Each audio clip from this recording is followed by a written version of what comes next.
growing up, when me and my brother used to spot out cars on the road, we saw cars like the Toyota Camry, the Toyota Corolla, the Honda Accord, the Volvo. But I noticed one thing: we never kind of spotted a Lexus car. But all of a sudden, like in most recent years, everyone wants to own a Lexus. I see people driving the ES, the NX, the RX, the IS, and everyone is buying the Lexus brands. So I'm trying to wonder, what exactly did Lexus do for everyone to want to buy the cars? We're going to find out in this video when I give this car an in-depth review. So this is the Lexus LS500, and it's a luxury sedan. As you can see, it's a long wheelbase, very, very long. And its rivals are the Mercedes S-Class, the BMW 7 Series, or the Audi A8. We're going to find out if this Japanese car can compete with other German luxury cars. So this is RettroDrive. I do car reviews of really cool cars just like this one here. So consider subscribing to this channel and turn on the post notification. Hit that bell icon so when I drop a cool car review or car content just like this one, YouTube notifies you first. Let's get to it.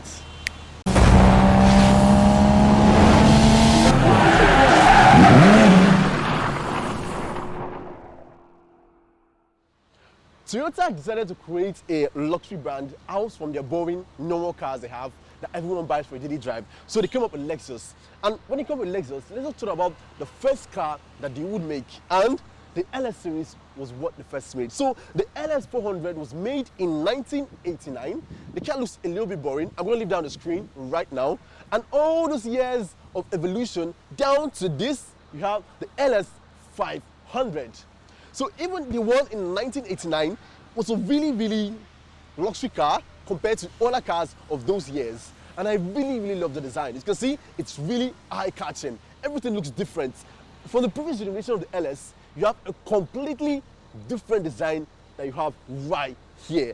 And when you walk up to the car, the first thing that will catch your attention is this. Look at it. Massive. Really massive. This spindle fiber wheel. And I know I've reviewed the BMW 7 Series. It has a big grille, but it's not as beautiful as this. And yes, this is a luxury car. Luxury cars are meant to really look sporty. They're meant to look elegant for carrying rich people. But this is elegant. This looks sporty. This moves fast.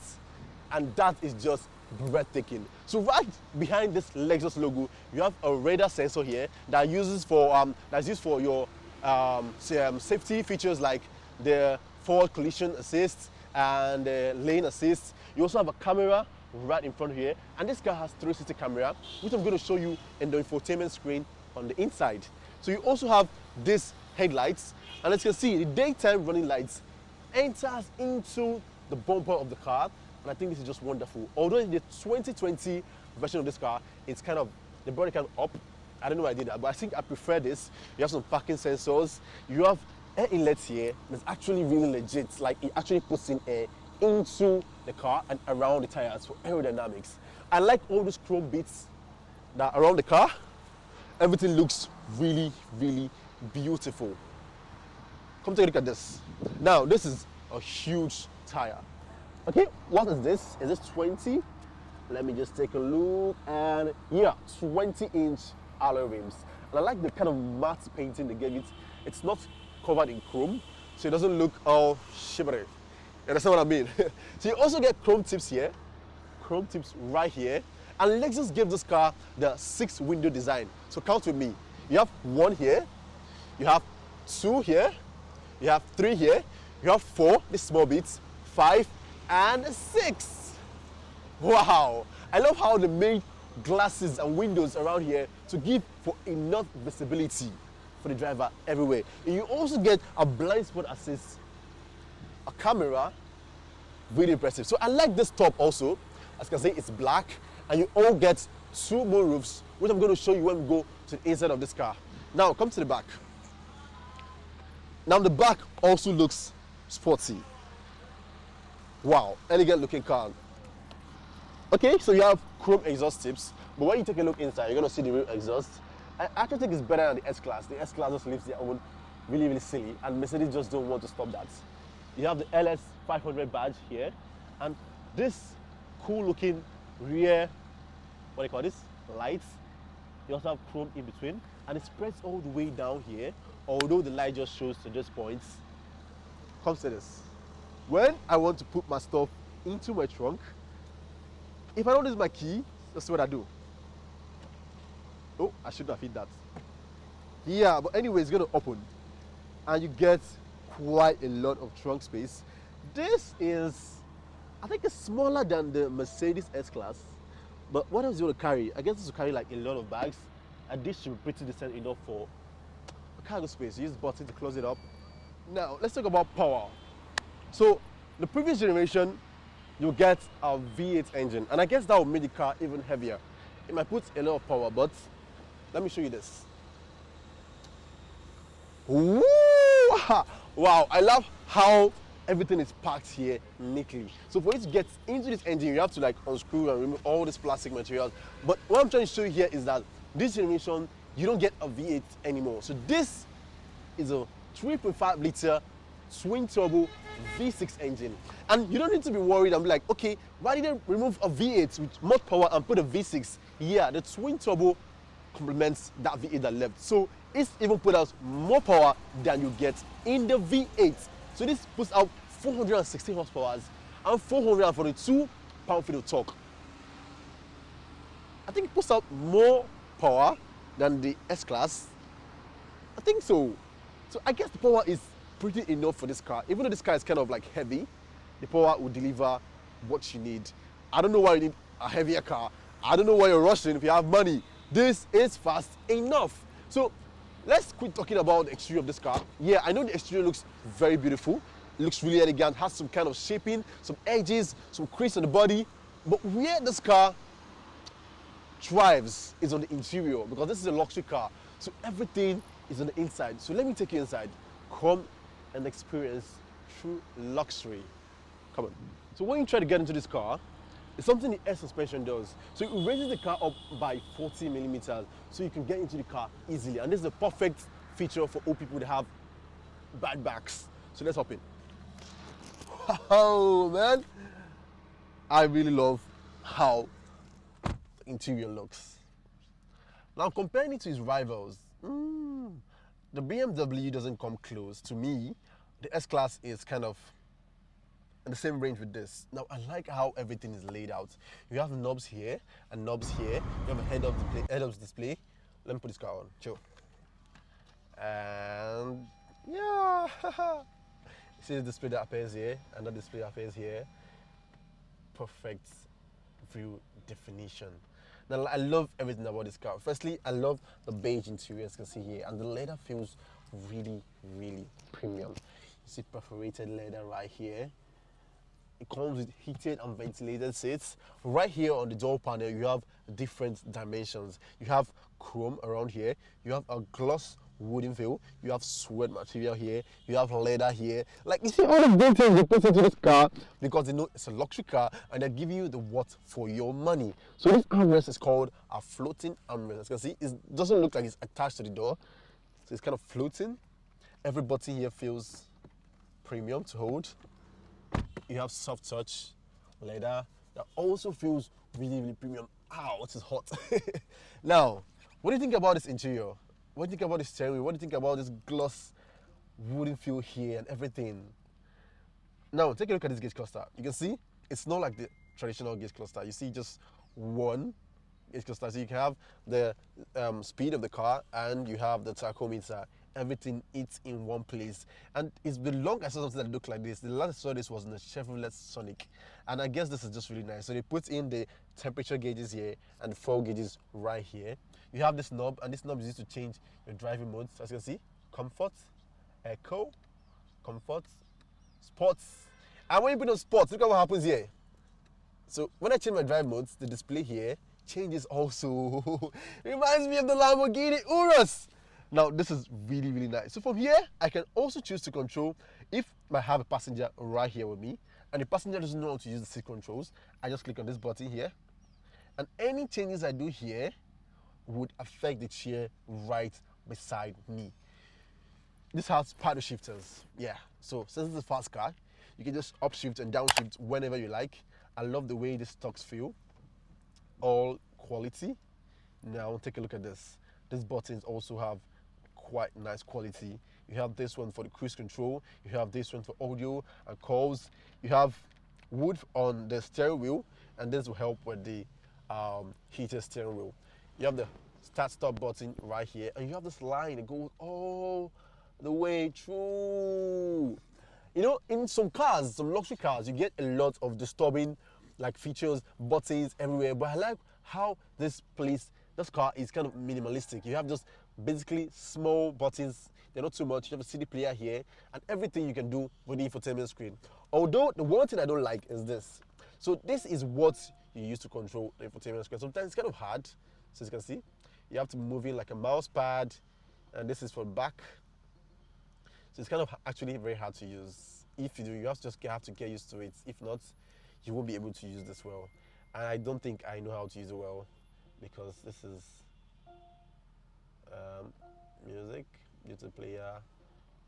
It's kind of, it gives you a haptic feedback. You have to just click on it, move and select.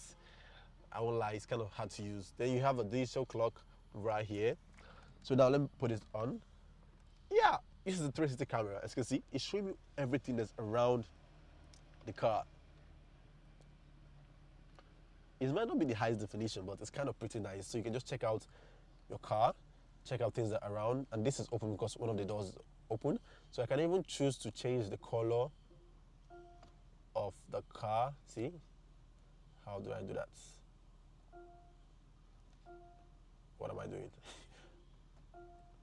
Yeah. So if my car, since this car is white, I can choose to leave it as okay, a black car. And it will show me that same display. See, now it's taking a pretty good look around my car. Now I can choose to move out of the parking lot and not scratch someone else's car. So let me just go back. So you have a 10-speed automatic transmission here. So this is how you change it. You just move the stalk like this, where you move to one side, then you move down to drive, move to one side, move to reverse, and to park, you just press this button. Yeah, so it's back on park. You have this button here, and what this button does is you can use to increase and decrease the ride height of this car. Depends on where you are. If you want to get out of the car, you have this. When you click on this, this is what happens. It brings out the seats adjustments, driver seat, passenger seats, every other information, and every options you can choose from, how to adjust the seats. It has kind of a lot of options, and it's kind of pretty hard to use. This is the carpet space. You can serve as your armrest. And if you want to pop this open, you can, anyone in these two seats can do it like this. So if someone's sitting down here wants to open this, it just does this. Press that button. And it opens like this, and you can just put your hands and take whatever you want. But if I want to open it, I do like this. So it's a two-way kind of cubby space. And take a look at what's inside. So you have kind of a lot of space here. I think this can be able to fit a phone. You have a 12-volt socket also inside here. You have two USB ports and an aux port right here. And the inside of this place is also lined with felt. So I love the way this seats feel. I love the color, this beige color with the brown color. It really complements each other. But okay, this is a luxury car, and most people that own this car would be chauffeured by a driver. But still, the front feels really, really nice to drive in. So even if you own the car, you once in a while want to drive this yourself. But let me show you where everything is, and that's right at the back. So this is a long wheelbase car, and as you can see, perfect knee room. It has a sloping roof line, but maybe I'm short. But I think the headroom is also perfect. So let me show this off. Now it has window blinds. Window blinds here, window blinds this part, window blinds even in this small part right here. That first window I showed you. So this car has a kind of feature whereby the speakers can cancel out all the sounds from outside, and you have a very, very quiet, should I say mortuary-like cabin. Here you have the Mark Levinson sound system, and it consists of 23 speakers in 16 different locations. You have the continued dimensions that happen in the front there I showed you with suede and this perfect stitching. It feels like the designers had OCD because everything is perfect. You have air vents here, and you can just shut it off, control it. An airplane style pockets. You have this gloss free on this chair, a 12-volt socket here, and this rug here feels really, really nice to sit 2 people, 3 people. So instead, you just make this 2. How did I bring this down? Yeah, so now it feels more luxurious for the fact that it's just 2 people. And I have a screen here. And with this screen, I can basically control everything in this car. A cargo space here. You have 1 and 2 USB ports. So I love how they're charging ports everywhere. Oh!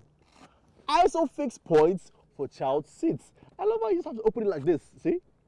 And you have anchor points here. 1, 2. And you can fit your child seats and carry your child here. So from this screen, it's what I can do. I can control the audio. I can control the climate. I can control the seats, the shade, the lamp, and settings. So let's go through this one by one. So this is audio. I can control, I'm connected to Bluetooth, reduce the volume. I go back, I have climate. So climate you can control the seats, heaters, and the direction of the airflow. You can control fan speed, temperature, heated and ventilated seats for this side, heated and ventilated seats for the other side.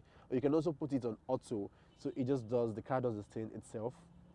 You go right here to seats, and now you can adjust everything the way you want. So, okay, let me do this. See, take a look at this.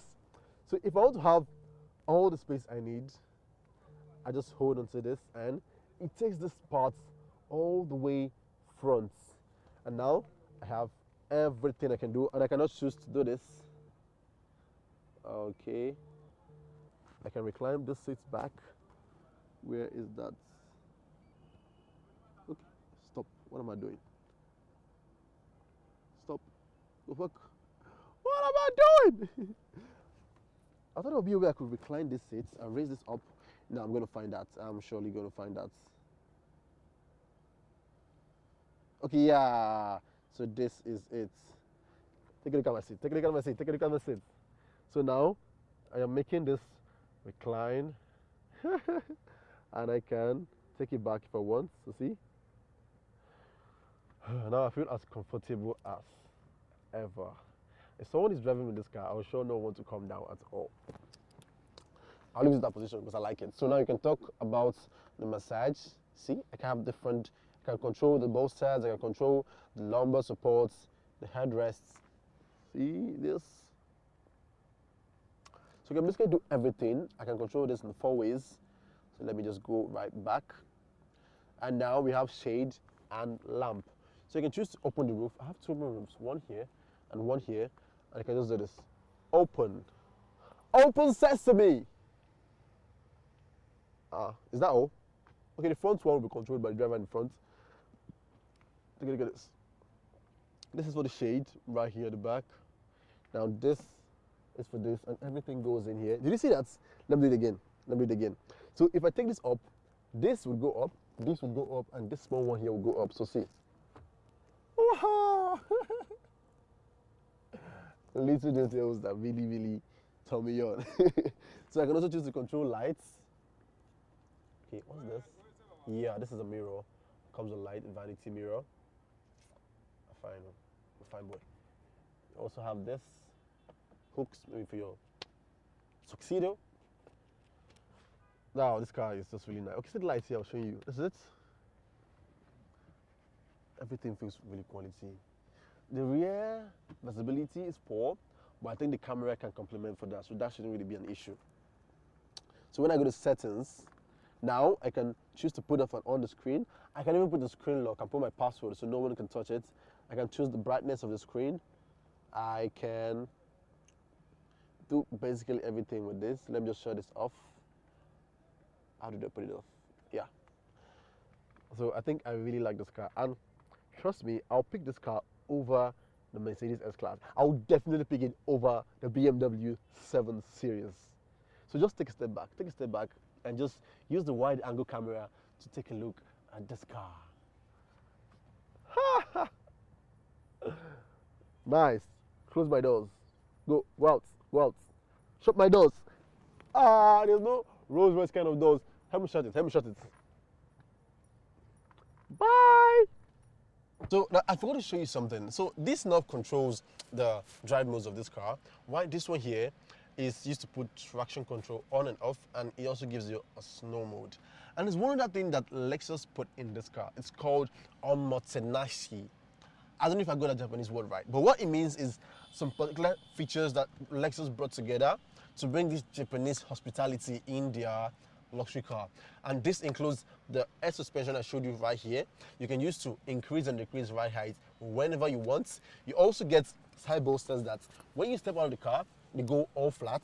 Then when you hop into your car and sit down, they come back and hold you in place. You also get this here. So this seatbelt holder would come up, like it will go down when you step out of the car, but when you come inside, sit down, and you want to use your seatbelt, it will come up. So it doesn't let you stress yourself at all. You also have one feature in the climate that's called a concierge. And what concierge does, it puts the car to auto, and it makes the car take note of the temperature of every occupant. So if I'm hot right here and the passenger at the back is cold, the car can decrease the temperature of my chair to make it cold, so I feel good. And if the person back here is hot, if the person back here is cold, it can increase the temperature of the chair, heat it up, and make the person feel cool. That means it works in a way that it satisfies everybody in this car, the occupants of the car, and that's really, really nice. You have an SOS button here, a button here to release the front moonroof. Yeah, this. Then they have a visor, and let's find out if this visor will slide. 1, 2, ready? Yeah, and it basically covers all the part of the window, so that's very nice. Your speakers here, your speakers everywhere, high definition, for big quality, and this doesn't really wiggle around, so I really like this car. So this car is a kind of luxury car that you buy, and after like 3 or 5 years of the warranty, you will still be able to drive it. So I read in a particular article that it's better to buy a used Lexus car than a new Mercedes. Like, people voted for it, and they saw that this car is really, really reliable. I'm actually very, very impressed. Lexus, nice job. So would you pick this car over the Mercedes S-Class? Would you pick this car over the Audi A8? Would you pick this car over the BMW 7 Series? I know we have a lot of Lexus lovers here in Nigeria because every young boy practically wants to own an ES, an IS 250, 350. I don't know why they all love that car. So I guess people want to pick this if you are in Nigeria. But if you're watching from any part of the world, drop a comment down below. Tell me what you think about this car. Tell me if the luxury features inside this car will be able to compete with other German luxury brands. What do you think? I don't know the price of this car now, but I'm going to leave the price on the screen for you to know if it's worth it. So subscribe to this channel. Yeah. I mean, smash the subscribe button. Thank you all for 2,000 subscribers. Come a long way. 6 months of review the coolest cars right here in Nigeria. And also turn on that post notification icon. Hit the bell, so you get notified on any video I drop. I'm also on Instagram. I'm on TikTok. I'm on Twitter. They banned Twitter in Nigeria, but I'm still on Twitter. And I'm on Facebook. So you can check out RettroDrive on every social media platforms. I'll also leave a link down in the description. If you don't want to stress, just click the link and direct you to the app. Thank you for staying to the end. Go check out my review. I'm going to leave a link, a banner up here for the BMW 7 Series so you can compare. And I'll see you next week.